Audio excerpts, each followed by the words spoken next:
오늘 우리에게 주신 하나님의 말씀 사도행전 10장 30절부터 48절까지 말씀 제가 읽어드리겠습니다.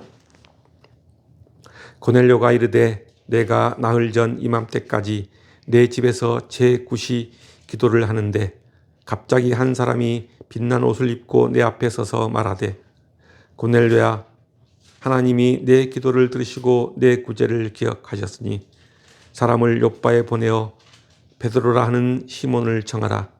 그가 바닷가 무두장이 시몬의 집에 유숙하느니라 하시기로 내가 곧 당신에게 사람을 보내었는데 오셨으니 잘하였나이다. 이제 우리는 주께서 당신에게 명하신 모든 것을 듣고자 하여 다 하나님 앞에 있나이다. 베드로가 입을 열어 말하되 내가 참으로 하나님은 사람의 외모를 보지 아니하시고 각 나라 중 하나님을 경외하며 의를 행하는 사람은 다 받으시는 줄 깨달았도다.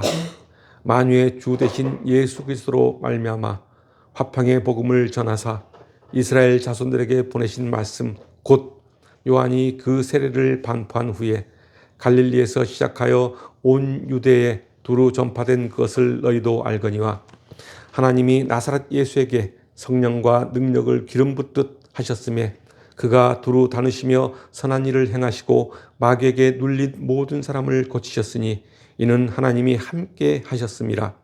우리는 유대인의 땅과 예루살렘에서 그가 행하신 모든 일의 증인이라. 그를 그들이 나무에 달아 죽였으나 하나님이 사흘 만에 다시 살리사 나타내시되 모든 백성에게 하신 것이 아니요 오직 미리 택하신 증인 곧 죽은 자 가운데서 부활하신 후 그를 모시고 음식을 먹은 우리에게 하신 것이라. 우리에게 명하사 백성에게 전도하되 하나님이 살아있는 자와 죽은 자의 재판장으로 정하신 자가 곧 이 사람인 것을 증언하게 하셨고 그에 대하여 모든 선지자도 증언하되 그를 믿는 사람들이 다 그의 이름을 힘입어 죄 사함을 받는다 하였느니라. 베드로가 이 말을 할 때에 성령이 말씀 듣는 모든 사람에게 내려오시니 베드로와 함께 온 할례 받은 신자들이 이방인들에게도 성령 부어 주심으로 말미암아 놀라니 이는 방언을 말하며 하나님 높임을 들음이러라. 이에 베드로가 이르되 이 사람들이 우리와 같이 성령을 받았으니 누가 능히 물로 세례 베품을 금하리요 하고 명하여 예수 그리스도의 이름으로 세례를 베풀라 하니라. 그들이 베드로에게 며칠 더 머물기를 정하니라. 아멘. 오늘 본문 이전 사도행전 그 10장 전체를 보면은 하나님의 섭리로 이루어지는 선교가 무엇인지를 잘 보여주고 있는 내용이 오늘 사도행전 10장 말씀입니다. 이 사도행전 10장을 들여다보면은 지금까지 유대인 중심으로 전파되던 이 복음이 이제는 본격적으로 이방인들에게까지 전파되고 있는 것을 볼 수 있습니다. 오늘 본문에는 두 사람이 등장합니다. 고넬료와 베드로입니다. 고넬료는 로마 군대 장교로 유대 땅에 파견된 군인입니다. 그리고 베드로는 사도로서 복음을 전하는 유대 사람입니다. 오늘 본문 30절에 등장하는 고넬료는 가이사라라고 하는 도시에 주둔하고 있는 로마 군대 장교인 백부장입니다. 가이사라고 하는 이 도시는 지중해 연안에 위치해 있는 이스라엘 항구 도시입니다. 이곳은 로마 군인들이 배를 타고 유대 땅으로 들어올 때 가장 먼저 닿는 장소가 바로 가이사라 땅입니다. 이곳을 통해 로마 군인들이 들어와서 유대 전역을 감독하고 있었습니다. 그 도시의 백부장이 바로 고넬료입니다. 그는 온 집안과 더불어 하나님을 경외하는 경건한 사람이었습니다. 그리고 하나님께 항상 기도하며 어려운 사람들을 구제하는 이방인이었습니다. 매일 기도를 드리던 어느 날 하나님의 천사가 고넬료에게 나타납니다. 그리고 욥바에 있는 베드로를 초청하라고 말합니다. 그런데 여기서 우리는 이상한 점을 발견해야 됩니다. 고넬료와 베드로의 관계입니다. 고넬료는 이스라엘 백성을 감독하는 군대 장교이고 베드로는 어떤 사람이죠? 유대 백성으로 고넬료의 지배를 받는 입장입니다. 서로 국적도 다르고 지배자와 피지배자 사이입니다. 그러니까 당연히 두 사람은 만나봤자 감정이 좋을 것도 하나도 없는 관계입니다. 그리고 고넬료는 북쪽 지역인 가이사라에 있고 베드로는 남쪽 지역인 욥바에 있습니다. 거리상으로는 약 50km 정도 되는 거리입니다. 걸어서는 대략 10시간 정도 걸리는 거리라고 볼 수 있습니다. 그런데 이렇게 전혀 관계가 없는 두 사람이 하나님의 섭리로 만나게 됩니다. 그 만남은 기독교의 새로운 역사를 쓰게 됩니다. 오늘 본문 이전의 내용을 보면은 고넬료에게 하나님의 천사가 나타나서 욥바에 있는 베드로를 초청하라는 환상이 보였던 그 다음날 욥바에 있던 베드로에게도 하나님은 환상을 보여줍니다. 여기서 우리는 하나님의 기막힌 타이밍을 볼 수 있습니다. 베드로가 환상을 본 그 시간에 고넬료가 보낸 사람들은 욥바 근처에 와 있었던 것입니다. 그리고 베드로가 환상을 다 보고 나자 고넬료가 보낸 사람들이 베드로에게 온 것입니다.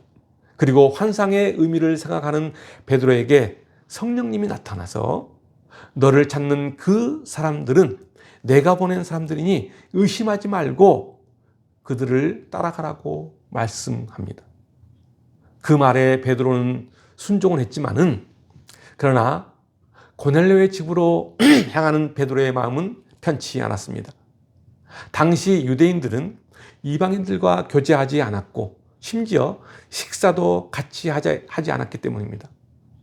이 두 사람의 만남은 오로지 하나님의 섭리에 의해 이루어진 것입니다.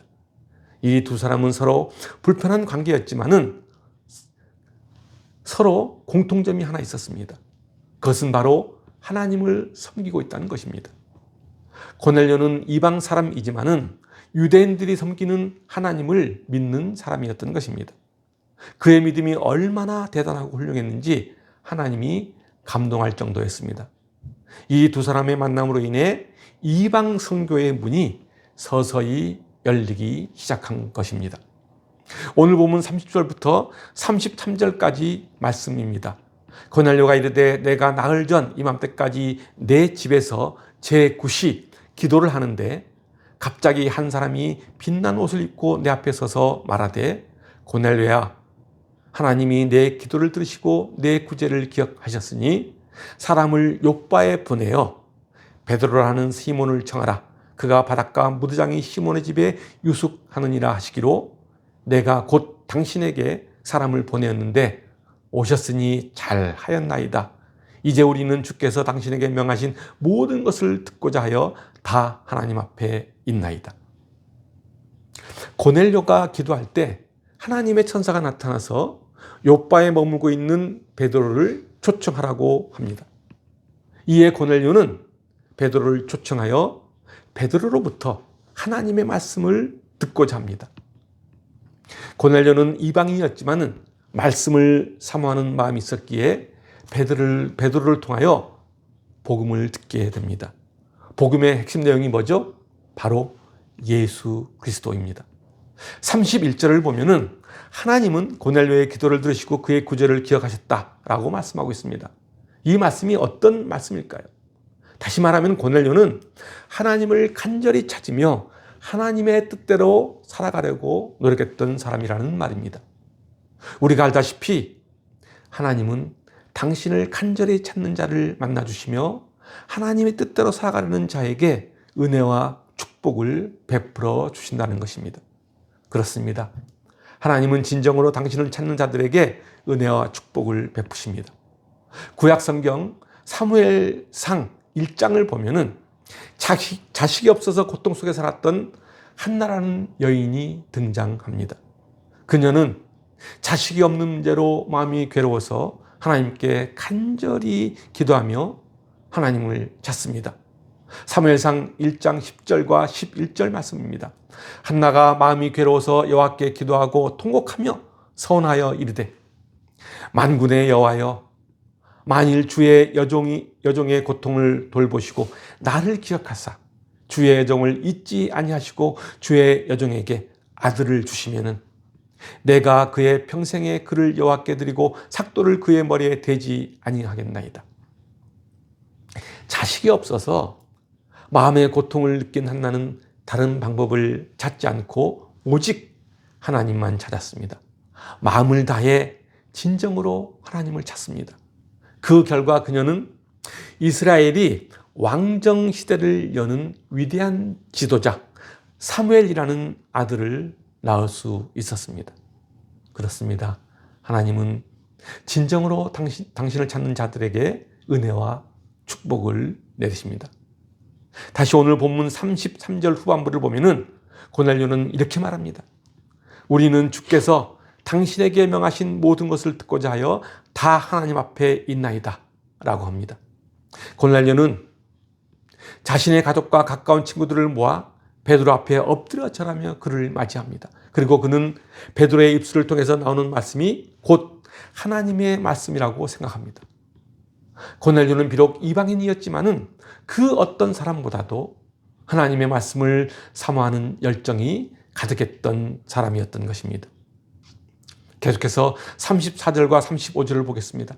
베드로가 입을 열어 말하되 내가 참으로 하나님은 사람의 외모를 보지 아니하고 각 나라 중 하나님을 경외하며 의를 행하는 사람은 다 받으시는 줄 깨달았도다.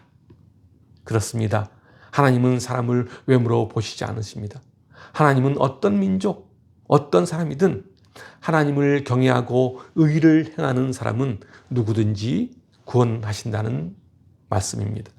다시 말하면은 유대인뿐만 아니라 고넬료와 같은 이방인까지도, 그리고 어떤 민족이든 차별 없이 예수를 믿음으로 시인하는 모든 사람들을 구원하신다는 말입니다. 로마서 10장 9절에는 이렇게 말씀하고 있습니다. 내가 만일 내 입으로 예수를 주로 시인하되 또 하나님께서 그를 죽은 자 가운데서 살리신 것을 내 마음에 믿으면은 구원을 받으리라. 그렇습니다. 하나님은 사람을 외모로 또는 혈통, 직업이나 빈부의 차이를 보시면서 당신의 백성으로 받아들이시는 것이 아닙니다. 구원, 그것은 오직 하나, 진정한 믿음입니다. 믿음의 조상이라고 불린 아브라함을 보십시오. 그는 어땠습니까? 그가 하나님의 선택을 받은 것은 특별한 자질이나 성품을 지니고 있어서가 아닙니다. 단지 하나, 그것은 하나님을 믿고 하나님의 말씀에 순종하며 살았던 사람이기 때문입니다. 그는 하나님께서 그에게 너는 너의 고향과 친척과 아버지의 집을 떠나 내가 보여줄 땅으로 가라고 명령했을 때 그는 어디로 갈지 몰랐지만 하나님의 명령에 그대로 순종했습니다. 그리고 100세가 되어 얻은 귀한 자식 이삭을 번제로 드리라고 할 때도 그는 묵묵히 그 말씀에 순종했습니다. 이렇게 하나님의 말씀에 순종하며 살 수 있었던 이유가 무엇이었을까요? 그것은 바로 믿음입니다. 그렇습니다. 진실한 믿음이 중요합니다. 하나님은 그런 사람을 찾으시고 그런 사람에게 구원의 역사를 이루십니다. 다시 오늘 본문 36절을 보면은 만유의 주 되신 예수 그리스도를 통하여 화평의 복음을 전하였다고 말하고 있습니다. 그러니까 복음을 통하여 이 땅에 화평이 이루어졌다는 말입니다. 그렇다면 복음이 무엇이기에 이 땅에 화평을 이루었을까요? 복음은 죄악으로부터 어그러진 관계를 다시 회복시켜 줍니다. 더 자세하게 말하면 인간과 인간 사이를, 그리고 하나님과 인간 사이를 화목하게 만드는 것이 바로 복음입니다. 복음의 핵심은 무엇일까요? 바로 예수 그리스도의 죽음과 부활입니다. 하나님께로부터 오는 이 화평은 오로지 예수 그리스도를 통해서만 가능합니다. 그러므로 화평의 근원은 예수 그리스도입니다. 인간이 타락한 날로부터 인간은 하나님과 적대 관계에 빠졌습니다. 그러니까 아담이 타락한 이후 인간은 하나님과 멀어져 죄악에 빠진 것입니다. 그래서 로마서에서는 육신의 생각은 사망이요 하나님과 원수가 된다고 말하고 있습니다. 로마서 8장 6절과 7절 말씀입니다. 육신의 생각은 사망이요 영의 생각은 생명과 평안이니라. 육신의 생각은 하나님과 원수가 되나니 이는 하나님의 법에 굴복하지 아니할 뿐 아니라 할 수도 없습니다. 그렇습니다. 인간과 하나님은 가까워질래야 가까워질 수 없는 존재입니다. 화평할 수 없는 존재라는 말입니다. 그런데 하나님과 인간 사이에 화평을 이루신 분이 바로 예수님입니다. 하나님은 독생자 예수 그리스도를 이 땅에 보내시고 희생함으로 인류의 죄를 해결하였고 그로 인해 당신과 인간 사이의 적대 관계를 깨뜨리고 먼저 화평을 가져오게 하신 것입니다. 그리고 또한 유대인과 이방인 사이에 존재했던 담도 허물어뜨렸습니다. 이 같은 예수 그리스도로 인한 화평의 메시지가 바로 화평의 복음입니다. 복음은 하나님과 인간을 그리고 인간과 인간을 화평하게 만듭니다. 그래서 인간으로 하여금 진정한 평화와 안녕을 누릴 수 있도록 만들어줍니다. 이 복음이 아니라면 인간은 진정한 화평을 누릴 수 없습니다. 사랑하는 성도 여러분, 우리가 사는 세상을 한번 보십시오. 이 세상은 분쟁과 시기 그리고 미움과 다툼이 끊임없이 일어나는 곳입니다. 참된 화평을 찾아보기가 어렵습니다. 왜 그럴까요? 그 이유는 바로 인간의 죄악 때문입니다. 아담과 하와가 범죄하여 죄악이 이 땅에 들어왔을 때 그 죄악은 인간들을 매우 이기적이고 자기 중심적인 존재로 만들어 버렸습니다. 그로 인해 인간에게는 이웃도 하나님도 더 이상 존재하지 않고 오직 나 자신만 존재하게 만들어 버린 것입니다.